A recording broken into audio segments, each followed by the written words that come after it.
ইটাচোনা রাজবাড়ির দ্বিতীয় পর্বে আপনাদের সকলকে স্বাগত জানিয়ে আজকের এই ভিডিওটি শুরু করছি। কি আপনারা কি ইটাচোনা রাজবাড়ি যাওয়ার প্ল্যানিং করছেন? তো প্রথম ভিডিওটায় আমি সেখানে সমস্ত ইনফরমেশান দিয়ে রেখেছি আপনারা ইটাচোনা রাজবাড়িতে কিভাবে যাবেন, ওখানে নাইট স্টে করার কি কি নিয়ম, কি কি বুকিং, কিভাবে বুকিং হয়, কেমন প্রাইস রুমের, সব কিছু।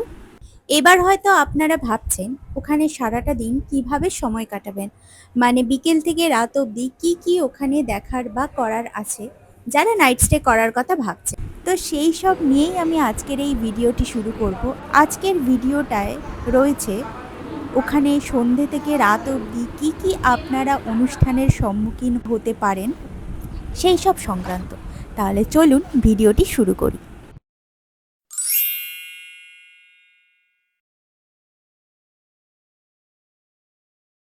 ঠিক 4:30-র সময় রাজবাড়ির একটা ট্যুর হয়, যেখানে ট্যুর গাইড আপনাকে পুরো রাজবাড়িটা ঘুরিয়ে দেখাবেন আর সমস্ত যা যা ইতিহাস সব কিছু আপনাদেরকে শোনাবেন। ঠিক 260 বছর আগে রাজবাড়িটার কি কি অবস্থা ছিল আর বর্তমানে কি অবস্থা, কোথায় কি কি জিনিস ভেঙে আবার নতুনভাবে নির্মাণ করা হয়েছে, সব কিছু। তো একটু ইতিহাসে ফিরে যাওয়া যাক। ওকে, আমি তিনটে মহল বলেছিলাম এই বাড়িটা 20 বিঘে জায়গার উপর দাঁড়িয়ে আছে। বাড়ির ছাদটাই সব সুবিধা আছে, যেমন ছাদের উপর দেখে দেবে। এই জমিদার বাড়িটা তৈরি হয়েছিল 1766 সালে, আর যিনি এটি নির্মাণ করেছিলেন শ্রী সাফল্য নারায়ণ কুণ্ড। এবার একটা ছড়ার কথা বলি। খোকা ঘুমোলো পাড়া জুড়োলো, বর্গি এলো দেশে, বুলবুলিতে ধান খেয়েছে, খাজনা দেব কিসে। হঠাৎ করে এই ছড়াটা বলার কারণ কি? বর্গি, ঠিক বর্গি নিয়েই আজকে আমাদের ইতিহাসটা। আচ্ছা, আমি একটু মিসিং করেছি, যে যেখানে আছেন শুনে নিন। আমি একটু মিসিং করে গেছি প্রথমে, সেটা শুনিয়ে দিই। যে যেখানে আছেন ওইখানে থাকুন। আমার পরিচয়টা দিইনি, প্রথমে এসেই আমি ঘুরতে আরম্ভ করে দিলাম। আমার পরিচয়টা দেওয়া দরকার আছে। সিস্টার, এটার জন্য Rajbari guide Hiranmoy Bhattacharya, but TTP guide, TTP মানেটা জিজ্ঞেস করুন। এই যে শ্রী সাফল্য নারায়ণ কুণ্ডর কথা বললাম, উনি হচ্ছেন মারাঠা সৈন্য, মানে বাংলায় যাদেরকে বর্গি বলে, তার বংশধর। মারাঠা সৈন্যরা যখন বাংলায় আক্রমণ করে, তো কিছু মারাঠা সৈন্যরা বাংলায় থাকতেও শুরু করে, বাকিরা তো ফিরে যায়। তো সেই সৈন্যরা পরে বাংলার পুরো আদব কায়দা, বাঙালিদের আদব কায়দা নিয়েছেন, তারপর বৈষ্ণব ধর্ম গ্রহণ করেছেন। তো যার ফলে কি হয়, মারাঠা সৈন্যর কিছু বংশ, যাদের আর কি উপাধি কুন্দন ছিল শুরুতে, পরে তারা কুণ্ড নামের উপাধিতে পরিণত হয়। কুণ্ড নয় কিন্তু কুণ্ড, কারণ কুণ্ড তো বাঙালির পদবী, তাই কুণ্ড নামের পরে উপাধিতে পরিণত হয়। তো তাদেরই বংশধর এই জমিদার বাড়িটিকে তৈরি করেন, নির্মাণ করেন। আর যার বংশ পরম্পরায় এখনও ওই কুণ্ড পরিবারের সদস্যরা এখনও মানে সুন্দরভাবে এই জমিদার বাড়িটিকে হেরিটেজ হোমস্টে হিসেবে তৈরি করেন 2012 সালে। আর আরেকটা জনপ্রিয় সিনেমা লুটেরা সিনেমাটার শুটিং কিন্তু এখানে হয়েছিল। তাছাড়াও গয়নার বাক্স সিনেমাটি, সেটারও কিছু পার্টের শুটিং এই রাজবাড়িতে হয়েছিল। এবার আমি দেখাবো ঝুমকলতা। ঝুমকলতা ওই যে বেগুনি কালারের ফুল আছে ওতে, এরকম গোল গোল। ইটা চুনা মানে ইট আর চুন সুরকি দিয়ে এই জমিদার বাড়িটি তৈরি হয়।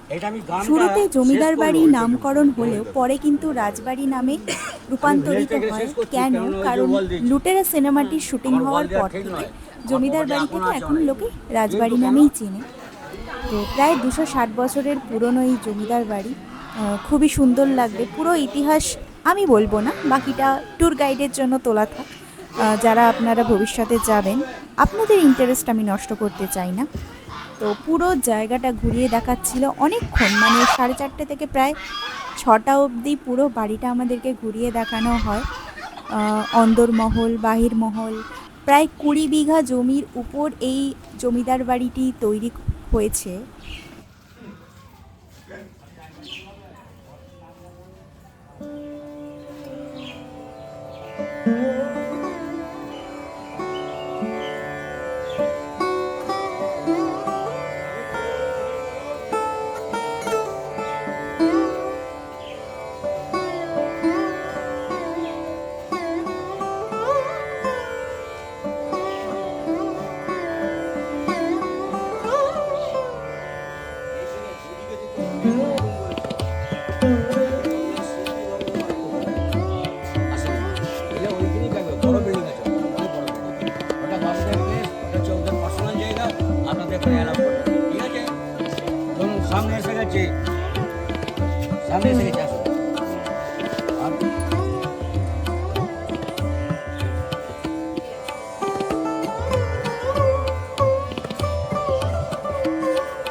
ভালো।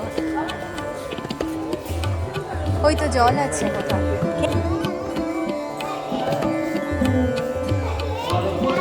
আমাদের জায়গার উপরে তোমরা এগিয়ে নিয়ে আছে, চিনতে পারছো? আচ্ছা, প্রথমে অন্ধমলটা আমি হাফ ডিক্লেয়ার করেছিল, এবার আমি ফুল ডিক্লেয়ার করবো। আসুন।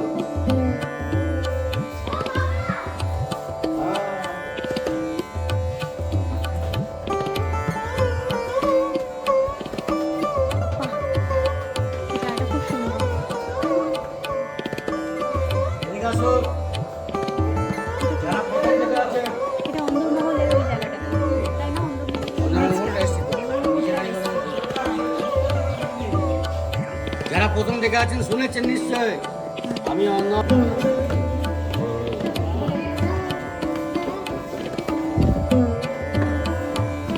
তারপর সবার শেষে আমাদেরকে ছাদে নিয়ে যাওয়া হয়। ছাদ থেকে ভিউটি কিন্তু খুবই সুন্দর। আমি তো কি বলবো, মানে এত ভালো লাগছিল। এই যে জমিদার বাড়ির যে গাইড, সেটা মানে ট্যুর যেটা, সেটা করতে এত ভালো লাগছিল। বিভিন্ন জায়গার সম্বন্ধে নতুন নতুন জিনিস শুনছিলাম। আগে কেমন ছিল জমিদার বাড়িতে, গুমঘর কোনটা, নাচঘর, এইসব জিনিস ছিল, সেগুলো পরে চেঞ্জ করা হয়েছে। তো যাবতীয় অনেক ঐতিহাসিক তথ্য আপনারা যারা পছন্দ করেন, তো অবশ্যই একবার হলেও ঘুরে আসতে পারেন ইটাচুনা রাজবাড়িতে।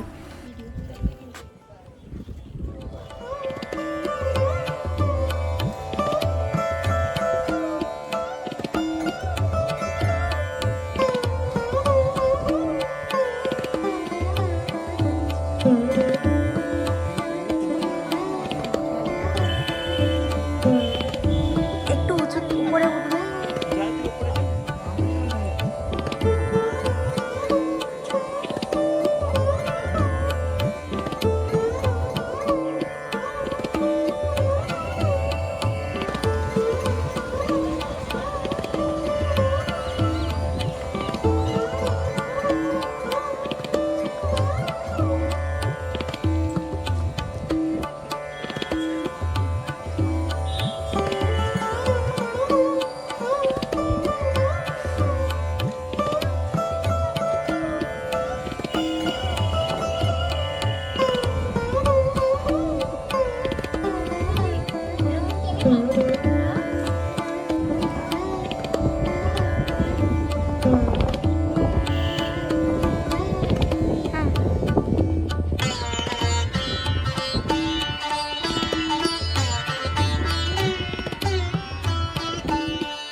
রাজবাড়ির ট্যুর কমপ্লিট করে এখন সন্ধ্যা আরতির সময় হয়ে গেছে। এখন ঠিক 6টা বাজে।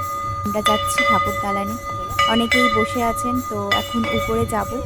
সন্ধ্যা আরতির পরে এখানে প্রসাদ হিসেবে লুচি আর বাতাসা দেওয়া হয়।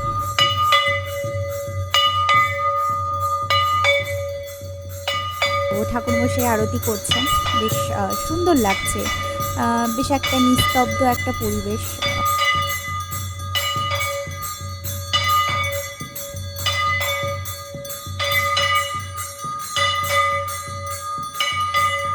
সন্ধ্যা আরতির পরেই হচ্ছে একটা চা বৈঠক করা হয়।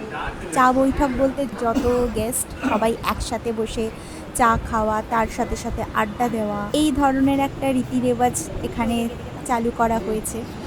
বেশ ভালো লাগবে, মানে আমাদের তো খুবই ভালো লাগছে, মানে যতজন গেস্ট এসেছিলেন সবার সাথে আলাপ পরিচয় করা, চা খেতে খেতে। তো চায়ের সাথে একটু স্ন্যাক্স আমরা নিয়েছিলাম, ফিশ ফ্রাই আর তার সাথে ফ্রেঞ্চ ফ্রাই। খাবার দাবার কিন্তু খুবই সুন্দর। চায়ের বৈঠক সেরে আরেকটা বৈঠকই ঘর, যেটা বৈঠক ঘর, এই হচ্ছে বৈঠক ঘর। এখানে হচ্ছে সাংস্কৃতিক অনুষ্ঠান শুরু হবে, গান, নাচ। হ্যাঁ, বসুন।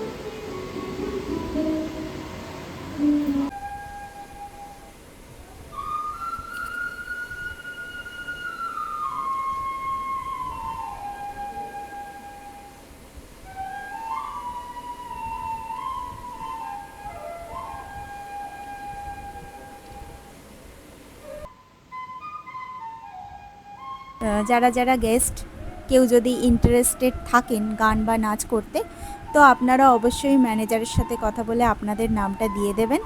তো যখন আপনাদেরকে ডাকবেন আপনারা আপনাদের মতো পারফরমেন্স করে দেবেন, বেশ ভালো লাগবে জিনিসটা। সবাই মিলে একসাথে একটা সুন্দর একটা পরিবেশ তৈরি হয়েছিল, মানে কি বলবো। এখানে এই যে দাদা, ইনি হচ্ছেন এই এখানকারই গ্রামের, তো উনি হচ্ছে এখন বাঁশি বাজাচ্ছেন, খুব সুন্দর বাঁশি বাজাচ্ছেন, আপনারা জাস্ট শুনুন একবার।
देश को प्रणाम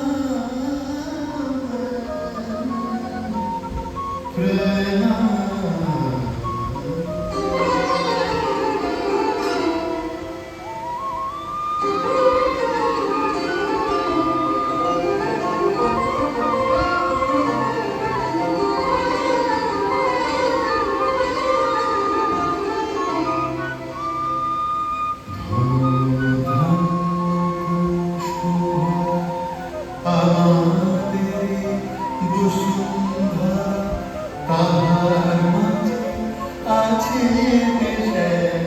সকল দেশের সেরা ও সে স্বপ্ন দিয়ে তৈরি সে দেশ স্মৃতি দিয়ে।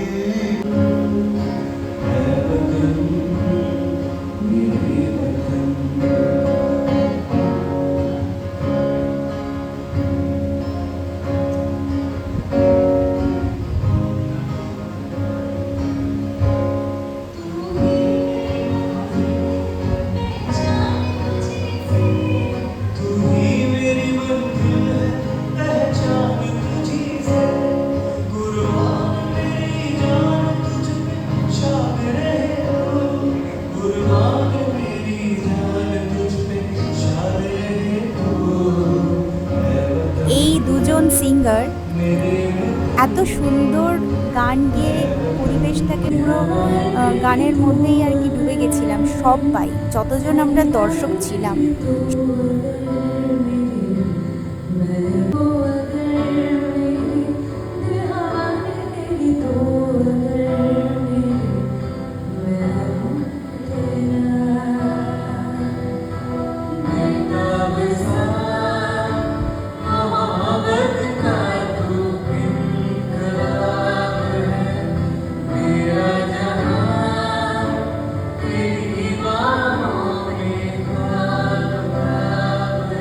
সবাই মিলে একসাথে সব সময় একটার পর একটা অনুষ্ঠান লেগেই রয়েছে। ট্যুর গাইড, সন্ধে আরতি, তারপর হচ্ছে বৈঠকখানা, এখানে আবার হচ্ছে অনুষ্ঠান, মানে যেমনটা জমিদার বাড়ির স্টাইল ছিল, পরিবেশ ছিল, সব সময় আর কি একটা গমগমে ব্যাপার। তো এই জিনিসটাই আর কি আপনারা ফিল করবেন যারা ইটাসুনা রাজবাড়িতে যেতে চলেছেন।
রাত 10:30 বাজে, আমাদের ডিনার টাইম অলরেডি পেরিয়ে গেছে বলে আমাদেরকে রুমেই দিয়ে গেছিলো। চিলি চিকেন আর ফ্রাইড রাইস অর্ডার করেছিলাম। রাতের খাবারটাও কিন্তু দারুণ ছিল। তো এবার হচ্ছে আপনাদেরকে শুভরাত্রি জানাচ্ছি, আবার পরের দিন সকালবেলা দেখা হচ্ছে। তো সকালবেলা আমরা ব্রেকফাস্ট টেবিলে চলে এসেছি। আচ্ছা, এই যে ব্রেকফাস্টটা দেখছেন এটা কিন্তু কমপ্লিমেন্টারি ব্রেকফাস্ট। তো আমরা ঠিক 8:30 নাগাদ চলে এসেছি, কারণ 10টার সময় আমাদের চেক আউট। থালায় আছে ডাল পুরি, ছোলার ডাল, বেগুন ভাজা, ডিম সেদ্ধ আর ফ্রুটস, আর সাথে একটা মিষ্টি। তো খাওয়া দাওয়া সেরে এবার আমাদের আবার যখন আমরা চেক আউট করছিলাম তখন আমাদেরকে আবারও বরণ করার পরে আমাদের দুজনকে হাতে বানানো নাড়ু আমাদেরকে খাইয়েছিলেন, আর তার সাথে রিটার্ন গিফটও দিয়েছেন। রিটার্ন গিফটে যেটা দিয়েছে সেটা আমার সত্যি একদম মনের মতো জিনিস, সেটা হচ্ছে মানি প্ল্যান্ট। আমি কিন্তু গাছ খুবই ভালোবাসি। তো এখানেই আমাদের ইটাচুনা রাজবাড়ির সমস্ত জার্নিটা কমপ্লিট হচ্ছে। এছাড়াও যদি আপনাদের কোনো জিজ্ঞাসা থাকে আমাকে অবশ্যই কমেন্ট করুন, আর যদি ভিডিওটি পছন্দ হয় একটা লাইক করুন, আর চ্যানেলটিকে অবশ্যই সাবস্ক্রাইব করুন। তাহলে এখানেই শেষ হচ্ছে আমাদের রাজবাড়ির সমস্ত যাবতীয় তথ্য। তাহলে আসি, আবার পরের একটা ভিডিওতে দেখা হচ্ছে আপনাদের সাথে। Tata, by.